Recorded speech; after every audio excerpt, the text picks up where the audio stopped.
comment il est simplement. Vous pouvez voir que le petit là, le bébé là, même depuis l'âge de 3 ans, 4 ans, 5 ans, 6 ans, 7 ans, vous sentez que la personne vous sera comme ça, la personne sera comme ça. Et les enfants à cet âge-là sont beaucoup plus, ils ont cette pureté-là. Et je me nourrissais quand j'avais des rapports sexuels avec ces enfants-là.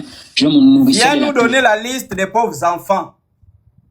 Il faut venir nous donner le nom de ces enfants-là. La Bible dit, sans tenir compte des temps de l'ignorance. Acte 17, à partir du verset 20 jusqu'au verset 30. Sans tenir compte des temps de l'ignorance. Mais c'est quoi la repentance? La repentance, c'est de confesser et réparer et restituer.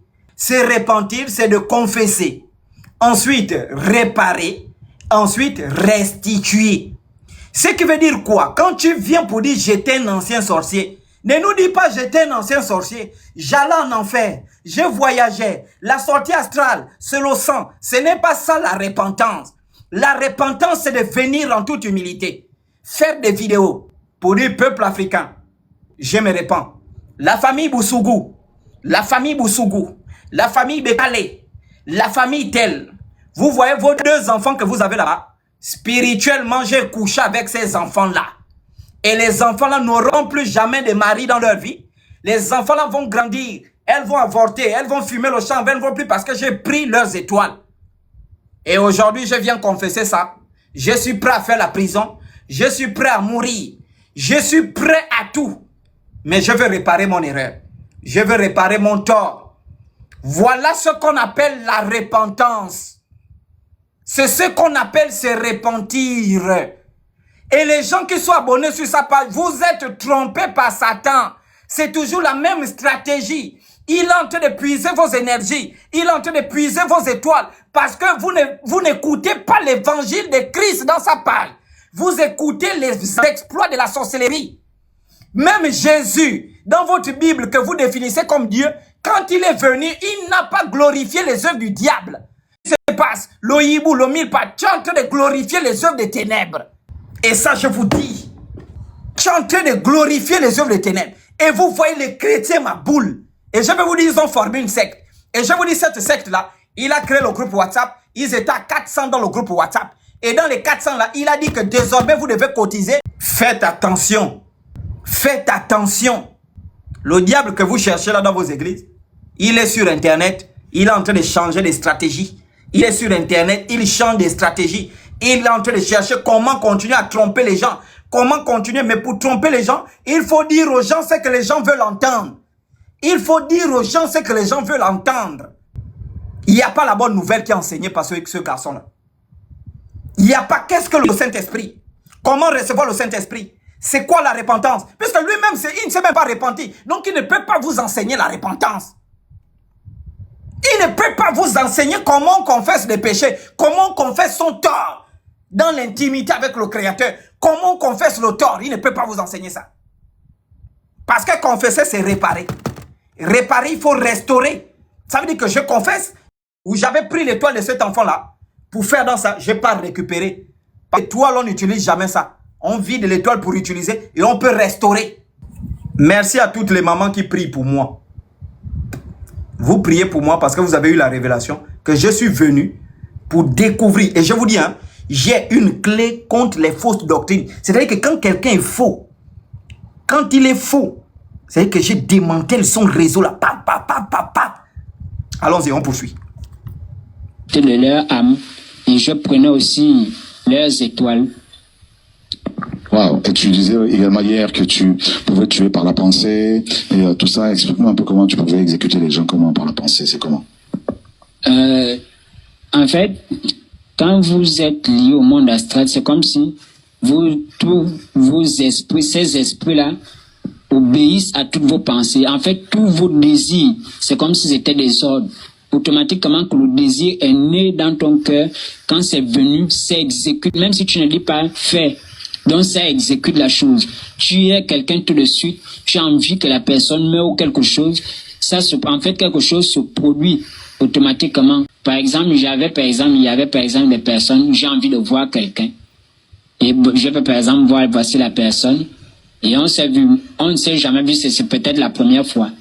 et elle ne reste peut-être pas dans le quartier, si j'ai envie qu'elle revienne, je peux lui dire que toi et moi on va se revoir. Elle peut ne pas me croire, mais tôt ou tard, on va forcément se revoir. Pourquoi? Parce que ce sont des esprits que j'envoie la chercher. Et donc, elle-même, elle va se dire peut-être, oh, je suis venu voir ma mère, ou bien non. Ce sont des esprits-là qui partent la chercher et qui l'amènent. Et le but, souvent, c'est parce que moi, mon principal pouvoir, c'était la bouche, parler. C'était à travers le parler que je faisais même tomber des chrétiens. Tu as réussi à faire tomber des chrétiens? Comment? Beaucoup de chrétiens, c'était par la parole. Parce que, comme je vous ai dit, je connaissais d'abord Dieu au début, j'aimais la parole et tout ça. Et après, maintenant, une fois que Dieu connu... Il y a un problème ici. Voilà où je voulais en venir. Il y a un truc qui ne sonne pas bien, peuple africain. Il y a un truc qui ne sonne pas bien dans ça là. Tu reçois la sorcellerie à 6 ans. Ensuite, à 9 ans, tu t'inscris, tu t'inities à nos traditions. Après, tu rentres à un cancard. Tu rentres dans la Rose-Croix. Mais au même moment, tu es dans l'église et la Rose-Croix. Mais au même moment, tu es dans l'église et tu as toute cette marmaille de la sorcellerie. Mais tu connais aussi Dieu, tu pries. Enfin, il y a un truc qui ne va pas. Je connais Dieu et je suis dans la sorcellerie. Il y a une ambiguïté en fait. Est-ce qu'on peut être dans le vampirisme et connaître Dieu? Comment on peut être dans le vampirisme et craindre Dieu? Et donc, ça qui veut dire que pendant qu'il était dans cette marmaille de la sorcellerie là, il était en même temps à l'église. Il prêchait Jésus. Vous allez écouter, hein? Il prêchait Jésus, il lisait la Bible. C'était un modèle de sanctification, de pureté. Mais jusqu'à ce que des chrétiens spirituels vont découvrir qu'en réalité, c'est un sorcier, un Kadia Pemba, déguisé. Comme les Congolais disent, Kadia Pemba. Donc c'était un sorcier qui était là pour envoûter les gens, pour diviser l'église, pour prendre les énergies les plus faibles dans l'église. Mais la vraie question qui se pose, est-ce que c'est pas la même stratégie que tu es en train de jouer actuellement? Puisque tu étais dans l'église et tu étais sorcier, est-ce que tu ne te rends pas compte que actuellement aller dans l'église est petite, on va me découvrir à travers mon réseau social Facebook, TikTok, Instagram, WhatsApp, je peux directement avoir la capacité d'avoir toutes les énergies que je veux, parce qu'il disait que en écoutant seulement son message, il te connectait à la sorcellerie. Écoutez. J'étais encore tombé, donc j'étais devenu fou. Même quand je venais au bon samaritain et tout ça, il y a certains, le Seigneur qui m'avait exposé, il m'avait dit des avertissements, il m'avait demandé de me repentir, il me disait que je t'accorde une dernière occasion. Et c'est comme ça que les frères m'avaient dit non, on te souhaite de repentir, il m'avait demandé de partir, c'est comme ça que j'étais parti. Et à ce moment-là, je n'étais plus vrai. Mais je faisais tomber des chrétiens, c'était par la parole, parce que même quand certains utilisaient beaucoup ma bouche. Donc le moyen le plus sûr pour gagner quelqu'un, même si c'était un chrétien, il fallait qu'on échange, il fallait qu'on parle. Par exemple, sur la parole de Dieu, par exemple, je peux par exemple dire, il est écrit. C'est pourquoi Jésus a dit dans leur Bible, Jésus dit dans leur Bible, là où 2 ou 3 sont réunis en mon nom, là où 2 ou 3 sont réunis en mon nom, je suis au milieu d'eux. En réalité, ce passage biblique a 3 interprétations mystiques. 3 interprétations mystiques. Pourquoi?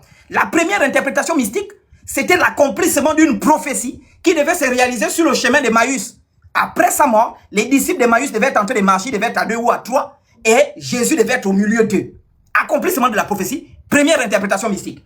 Deuxième interprétation mystique, votre Seigneur Jésus est en train de vous dire que le rassemblement, la communion fraternelle, où on parle de la spiritualité profonde, ne peut pas dépasser 3 personnes.